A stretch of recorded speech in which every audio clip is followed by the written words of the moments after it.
Huawei mengumumkan ketersediaan Honma X Huawei Watch GT6 Pro di Indonesia.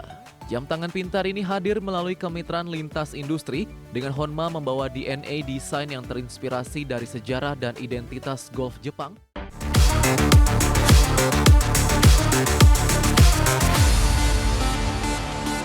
Pemirsa, Huawei resmi membawa jam tangan pintar edisi khusus hasil kolaborasi dengan brand golf Jepang Honma ke pasar Indonesia.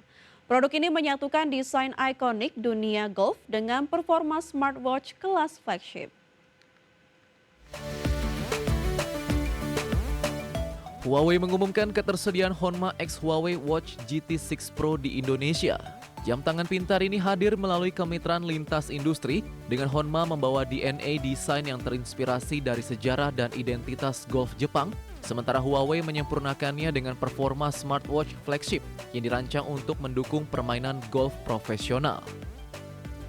Secara spesifikasi, Honma X Huawei Watch GT6 Pro memiliki kemampuan yang sama dengan versi orisinilnya. Perbedaan utama terletak pada desain yang menonjolkan unsur seni dan warisan budaya Jepang dalam setiap detail jam tangan ini. Bagian dial mengusung motif pine leaf sebagai simbol warisan brand Honma. Desain ini diperkaya dengan siluet Gunung Fuji dan motif gelombang atau wave pattern khas ukiyo-e, seni tradisional Jepang yang terkenal dengan garis tegas dan gambaran landscape alam, memberikan nuansa klasik yang menyatu dengan desain modern smartwatch. Detail desain jam tangan ini juga terinspirasi dari klub golf premium Honma Series Beres 7S yang dikenal dengan finishing mewah dan pola ikonik. Karakter eksteriornya diperkuat dengan 3D gold bezel bernuansa hitam dan emas, merefleksikan ciri khas klub golf Honma. Sentuhan unik terlihat pada jarum detik berbentuk driver club serta strap dengan buckle emas edisi terbatas yang diukir logo Honma. Saat dinyalakan, pengguna juga akan disambut animasi startup eksklusif Honma X Huawei menegaskan identitas kolaborasi sejak awal penggunaan. Dalam paket penjualannya, jam tangan pintar ini dilengkapi gift box eksklusif berisi golf marker, green fork atau default tool, serta bola golf dengan desain khusus. Honma X Huawei Watch GT6 Pro dijual dalam jumlah terbatas di Indonesia dengan harga Rp5,599 juta. Berbagai sumber IDX Channel. Anda menyaksikan TechBiz pemirsa. Perusahaan teknologi Korea Selatan, Samsung Electronics, dikabarkan sedang mengembangkan sistem Polar ID atau teknologi autentikasi biometri terbaru yang dibutuhkan untuk bersaing dengan Face ID milik Apple. Polar ID diharapkan memberikan keamanan dan kenyamanan yang kuat bagi pengguna smartphone Android, memperluas opsi identifikasi digital di ekosistem Samsung. Samsung tengah menyiapkan teknologi baru yang diberi nama Polar ID, sebuah sistem autentikasi biometrik lanjutan yang dirancang untuk identifikasi wajah, suara, dan bahkan data fisik unik lain. Teknologi ini muncul sebagai respon terhadap dominasi sistem Face ID Apple yang telah lebih dahulu populer sebagai standar keamanan perangkat mobil kelas atas. Polar ID dikembangkan guna meningkatkan kemampuan keamanan perangkat Samsung sekaligus memperluas fitur autentikasi di luar sidik jari dan pengenalan wajah konvensional. Sistem ini diproyeksikan dapat memasukkan beberapa lapisan identifikasi untuk mencegah akses tidak sah dan memberikan pengalaman pengguna yang lebih cepat, aman, dan intuitif. Kemunculan Polar ID dinilai sebagai langkah strategi Samsung untuk menyaingi Apple, terutama di segmen tinggi seperti Galaxy S dan Galaxy Z Fold Flip.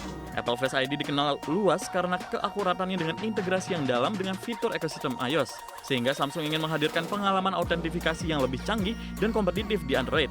Bagi pengguna perangkat Samsung, Polar ID diharapkan bukan sekedar fitur keamanan tambahan, tetapi juga nilai tambah dalam kehidupan digital sehari-hari yang memungkinkan proses login, pembelian, dan perlindungan data yang lebih rapat tanpa harus mengetikkan kata sandi panjang. Teknologi ini juga bisa membuka peluang pengembangan autentifikasi di perangkat lain seperti tablet, laptop, dan perangkat iOS. Secara keseluruhan, kehadiran Polar ID menjadi langkah ambisius Samsung dalam memperkuat fitur keamanan dan autentifikasi pengguna di perangkatnya, sekaligus menyaingi Face ID Apple yang telah mapan di pasar. Jika implementasi dan penerapannya sukses, Polar ID bisa menjadi teknologi autentifikasi unggulan berikutnya di ekosistem Android dan mempertajam persaingan inovasi antara dua raksasa teknologi tersebut. Berbagai sumber IDX Channel. Otoritas Jasa Keuangan telah menjatuhkan denda kepada 3.418 pihak yang terbukti melakukan pelanggaran di pasar modal sejak tahun 2022 hingga Januari 2026. Langkah ini dilakukan sebagai bentuk penegakan hukum untuk menjaga integritas dan kepercayaan pasar modal. Secara total, denda yang dijatuhkan mencapai 542 miliar rupiah lebih. Deputi Komisioner Pengawasan Pengelolaan Investasi Pasar Modal dan Lembaga Efek OJK, Edi Manindo mengatakan, dari pelanggaran substantif tersebut, OJK mengungkap bahwa 240,65 miliar rupiah dikenakan karena keterlibatan 151 pihak dalam praktik manipulasi perdagangan saham, termasuk pola seperti pump and dump, wash sale, dan pre-arranged trade yang menyimpang dari perilaku pasar normal. Selain denda moneter, OJK juga menjatuhkan sanksi administratif lain, antara lain pembekuan izin usaha terhadap 9 pihak, pencabutan izin usaha terhadap 28 pihak, serta perintah tertulis kepada lebih dari 100 pihak untuk melakukan perbaikan dan mematuhi ketentuan pasar modal. Edi menambahkan praktik manipulasi harga di pasar modal berasal dari penawaran umum perdana saham atau IPO. Hal ini terjadi pada mekanisme penjahatan saham yang tidak mencerminkan kondisi dan komposisi investor sebenarnya. Selain denda, OJK juga menjatuhkan sanksi administratif lain, antara lain pembekuan izin terhadap 9 pihak, pencabutan izin 28 pihak, serta 116 perintah tertulis.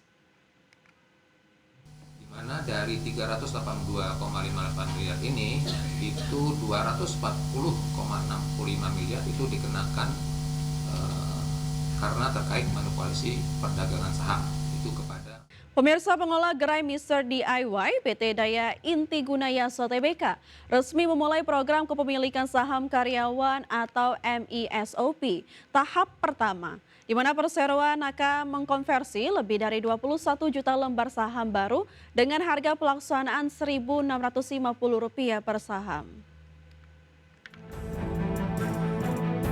PT Daya Inti Gunayasa Tbk atau MDIY mengumumkan pelaksanaan manajemen Employee Stock Option Program atau MESOP tahap pertama. Dalam keterbukaan informasi perseroan akan mengonversi sebanyak 21.285.000 lembar saham. Periode pelaksanaan ini akan berlangsung selama 30 hari bursa, terhitung mulai tanggal 18 Februari hingga 10 Maret 2026 mendatang. Harga tebus yang ditetapkan untuk aksi korporasi ini mencapai Rp1.650 per lembar saham. Program MESOP ini merupakan bagian dari janji perseroan saat melakukan penawaran umum perdana atau IPO dengan total alokasi mencapai 514 juta lembar saham baru. Jumlah tersebut setara dengan 2,041% dari modal ditempatkan dan disetor penuh perseroan. Pelaksanaan tahap pertama ini mencakup 50% dari hak opsi yang tersedia, sementara untuk tahap kedua akan ditentukan kemudian oleh Dewan Komisaris. Hingga perdagangan Senin kemarin, harga saham MDIY terpantau bergerak stagnan di level Rp940 per lembar saham. Adapun, menariknya, harga pelaksanaan MESOP sebesar Rp1.650 berada jauh di atas harga pasar saat ini. Aksi korporasi ini diharapkan dapat meningkatkan loyalitas serta produktivitas manajemen dan karyawan dalam mendukung ekspansi gerai Mr. DIY di seluruh wilayah Indonesia di masa depan. Berbagai sumber IDX Channel.